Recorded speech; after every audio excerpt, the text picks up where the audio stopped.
अस्सलाम वालेकुम। आज हम बात करेंगे कि क्या सी सेक्शन के बाद आपकी नॉर्मल डिलीवरी मुमकिन है। अगर आपकी प्रेगनेंसी बिल्कुल नॉर्मल है, अगर उसमें कोई कॉम्प्लिकेशन नहीं है, कोई आपको शुगर का मसला नहीं है, कोई ब्लड प्रेशर का मसला नहीं है, अगर आपको कोई लाइकर का मसला नहीं है, कुदरत की तरफ से हमारे जिस्म में ऐसे हार्मोन्स रिलीज़ होते हैं जो हमें हमारी नॉर्मल डिलीवरी का बायस बनते हैं।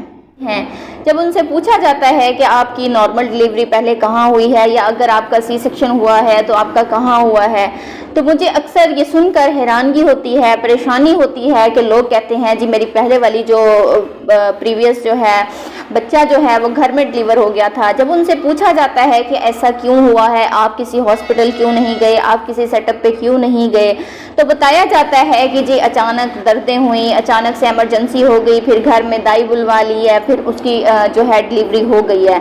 मैं ये सुनकर अक्सर हैरान होती हूँ कि आजकल का जो दौर है सहूलियात, इन तमाम सहूलियात के बायस आजकल का मॉडर्न दौर है, इस दौर में भी ऐसा जो है हमारे गांव के इलाकों में, ऐसे देहात में ऐसा पॉसिबल है और ऐसा हो रहा है।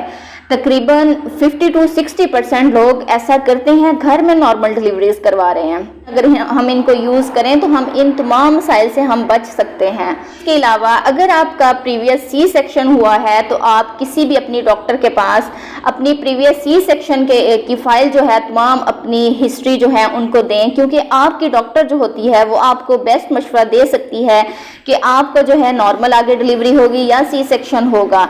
तो उससे, उस फाइल से, उस हिस्ट्री से पता चलता है कि आपका प्रीवियस सी सेक्शन क्यों हुआ था, कहाँ हुआ था, क्या वजह थी, क्या कोई बेबी में कोई कॉम्प्लिकेशन तो नहीं थी, क्या यूट्रस में कोई कॉम्प्लिकेशन तो नहीं थी। तो ये तमाम जो है हिस्ट्री लेके आपकी डॉक्टर आपको बेस्ट मशवरा दे सकती है कि आप सी सेक्शन के बाद आप नॉर्मल डिलीवरी की तरफ आपको जाना चाहिए या नहीं जाना चाहिए। 2 साल या 2 साल से ज़्यादा वक्फा गुजर गया हो तो आप जो है अपनी तमाम हिस्ट्री जो है अपनी डॉक्टर को दें, उन्हें बताएं, उनसे अपनी गाइडलाइन दें कि आप जो है वो नॉर्मल डिलीवरी की तरफ जाना चाह रही हैं, कि आपको जाना चाहिए या नहीं।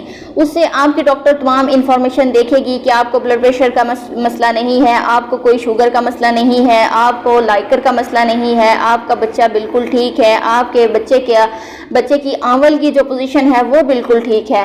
तो वो आप किसी ऐसे अपने डॉक्टर का इंतखाब करें जिसके पास प्रॉपर एक सेटअप मौजूद हो। ऐसे गायनेकोलॉजिस्ट का इंतखाब करें जो बिल्कुल फ्री हो, जो आपको नॉर्मल डिलीवरी का ट्रायल दे सके। लेकिन आपने एक ऐसे सेटअप का इंतखाब इसलिए करना है कि अल्लाह ना करे अगर आपको किसी इमरजेंसी सूरत हाल का सामना करना पड़ता है तो आपका फौरी तौर पर ऑपरेशन किया जा सके। चाह रहे हैं तो आप प्रॉपर रेगुलर जो है अपना रूटीन चेकअप अपने गायनेकोलॉजिस्ट को करवाते रहें। उसमें आप अपनी ताकत की दवाइयाँ जो आपकी डॉक्टर आपको रिकमेंड करती हैं वो तमाम मेडिसिन, इसके अलावा आप अपने तमाम ब्लड टेस्ट करवा के आप अपने नॉर्मल डिलीवरी की तरफ जाने के लिए आप अपनी बेहतरीन डॉक्टर के पास जा सकती हैं। उम्मीद है आज का टॉपिक आपके लिए मददगार साबित हुआ होगा। Thank you very much.